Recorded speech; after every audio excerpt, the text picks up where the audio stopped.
So The Legacy of Time came out nearly 7 years ago. I don't know why it's taken that long for Big Finish to follow up on it, but okay.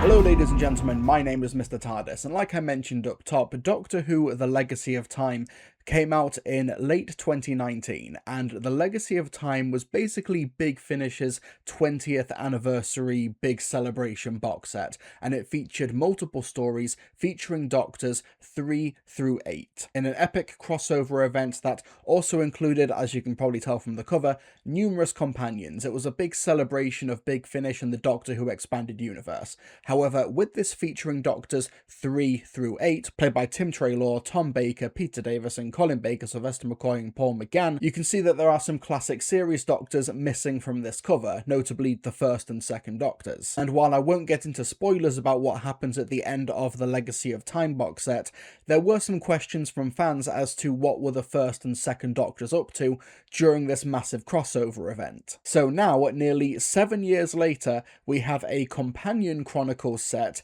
The Legacy of Time, which sets to answer this question. What was the first Doctor, played here by Stephen Noonan, and the second Doctor, played here by Michael Troughton, what were they doing during The Legacy of Time? But even then, the format seems a little bit odd as well, because The Legacy of Time, these are full cast audio dramas, whereas this box set, these are companion chronicles. They have a cast and they have voice actors in them, but they are formatted like traditional companion chronicles. But here, with the companion chronicles, The Legacy of Time, we have two-part stories. We have The Kraken of Hagwell by Barbara Hambly, which is a First Doctor and Brigadier story, and we also have The Heartless Sea by Simon Guerra, which is a Harry and Naomi from UNIT story with the second Doctor. It's very UNIT heavy, this box set, which in and of itself isn't really an issue, it just means that there's not as much variety as there possibly could be. But anyway, let's deal with these one at a time. We have The Kraken of Hagwell, which takes place in 1970s or 1980s UNIT on Earth. The Brigadier, played here by John Culshaw,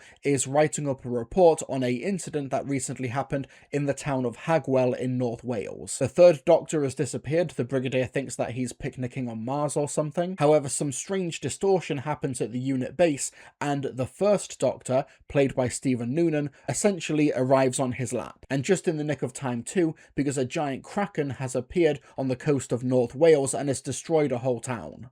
So UNIT are on the case to investigate this massive kraken, this massive sea monster, with of course the Doctor wanting to try and communicate with it and try and reason with it, but we have another military presence in Hagwell apart from UNIT, led by Dr. Panage, played by Genevieve Gaunt, who happens to be in command of some very well-behaved soldiers who drink mind control milkshake. Oh yeah, and as you can see from the cover here, the Roger Delgado Master is here as well, played by John Culshaw.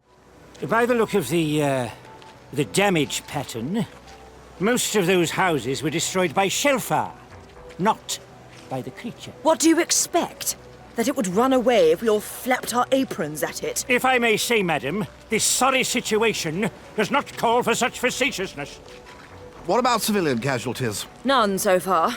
Some injuries, mostly people who lost their heads and ran screaming into the Kraken's path. They're lucky they weren't killed.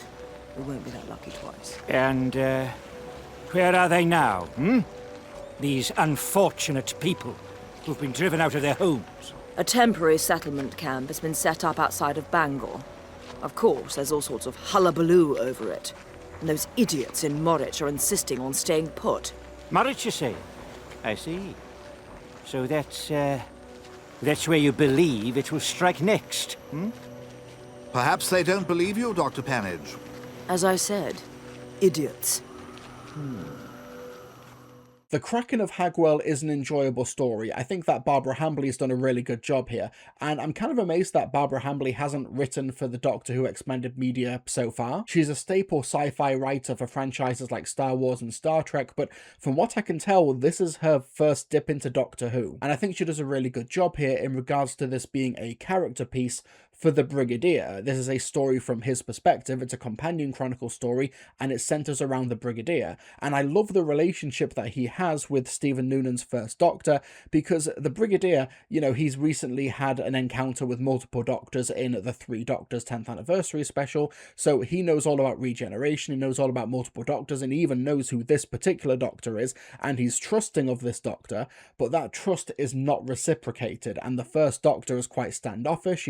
He kind of hates the idea that a future self would be so pally with the military. And while the Kraken of Hagwell as a story on its own has a lot of gaps and some big narrative leaps, I think that kind of works with what this story is trying to do with the Brigadier as a character, and really put the audience in his shoes and act as an examination of this character. Because the Kraken of Hagwell takes place from the Brigadier's perspective, it makes complete sense that he, as a character, is missing vital information, and characters like the Doctor and the Master, they come and go from the plot and leave the Brigadier in the dark. He has no idea what these additional scenes that are happening with the Doctor and Master off screen are, because we're seeing them from his perspective. He doesn't know what's going on. And Barbara Hambly putting us in the shoes of the Brigadier, somebody who half the time has no idea what's going on, but just does the best that he can, it's kind of admirable. That being said, I think the weakest part of this story, believe it or not, is the Master's inclusion. I mentioned up top that there's these mind control milkshakes, but if they already have a form of mind control for the soldiers, and the Master also has his own form of hypnotism and mind control, what is he even doing here? Like what is the Master trying to gain from this plot with the Kraken? That felt like one particular question that, in this story, I did really want an answer. But aside from being a character study for the Brigadier and a really cool showcase for the First Doctor, I think the Kraken of Hagwell is ultimately a story that's about collateral damage. You know, you've got this Kraken turning up in North Wales, and while it is destroying villages, it is destroying towns, there's not a single casualty. And while the resolution of the Part 1 cliffhanger is quite predictable, I did really respect it nonetheless, because it still instills the message and the theme of the story being about collateral damage and civilian casualties, and how important it is to avoid those. And not to mention, there's one moment near the end of this story, one particular moment, that emotionally just winded me. It's not even a line that the Brigadier says, because even he narrates that he forgot how he responded to the line because he was so taken aback by it. But that particular moment really emotionally floored me. I really loved it. This is a really strong story, which also ends in a very fan-pleasing appearance, particularly those who did listen to The Legacy of Time and do kind of know partially what the First and Second Doctors were up to. Like, I won't say any more, but it's a fun cameo. It's a fun appearance. But that reminds me, so The Legacy of Time came out in late 2019.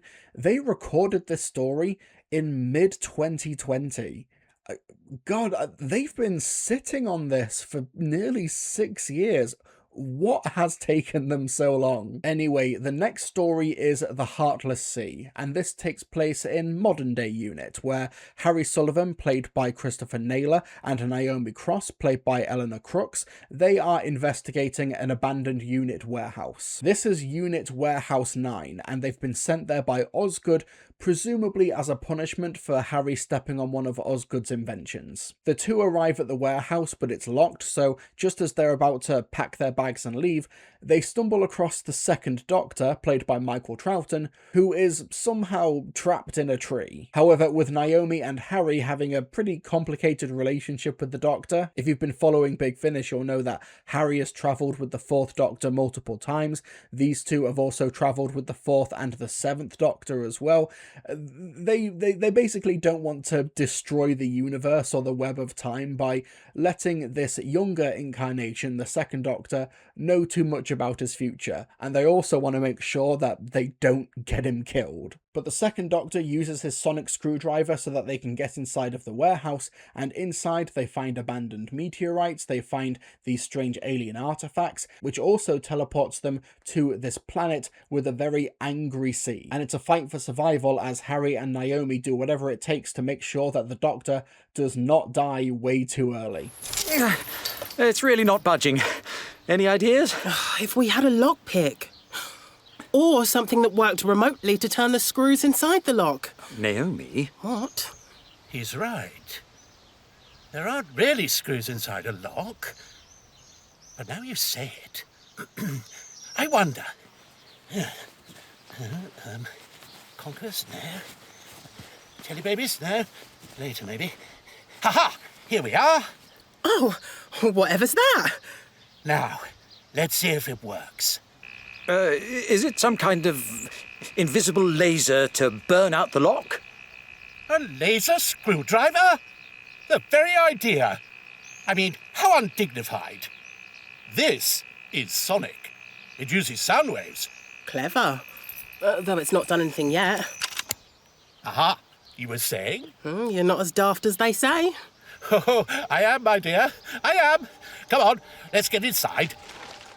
I mentioned this earlier, but I do think it is a slight issue with this box set overall for it to be so unit-centric, to be so unit-focused, and also this idea of these future companions or future from the respective Doctor's perspective, basically wanting to make sure that the younger incarnation of the Doctor doesn't die on this particular adventure, and you also have the Part 1 ending cliffhanger of both the Kraken of Hagwell and the Heartless Sea being very similar. This issue doesn't detract from the stories on their own removed from context, but I think when it comes to this particular box set, it does hamper the variety somewhat. That being said, I enjoyed the Heartless Sea. I do like this pairing of Harry and Naomi. I did really like them when they were travelling with the 4th and the 7th Doctor. I really enjoyed those stories, or at least I really enjoyed their dynamic. I also think this is a really strong Harry Sullivan story because he ends up on this harsh, unforgiving sea, and as a naval soldier, he just leaps straight into action and basically gets into life-preserving mode, and I think it's really cool to see that side of Harry Sullivan, something that we haven't really seen that often. I think Michael Troughton is really strong in this outing as well. I think this was recorded way before some of his season 6B stuff, but the recent box set that I listened to, The Potential Daleks, that was almost like a Flanderized version of the Second Doctor in regards to how he was written. So having Simon Guerrero writing the Second Doctor for this story and Michael Troughton playing him, it feels more authentic to the character. This feels like a cool spin on it, as opposed to what Nicholas Briggs and Mark Wright did with the Second Doctor, and every other sentence was "oh my giddy aunt" and "oh dear," and that was just their interpretation of the Second Doctor. So this interpretation is more refreshing to listen to. I also think the villain of the story is conceptually really interesting, but I can't really dive too deeply into that because of spoilers.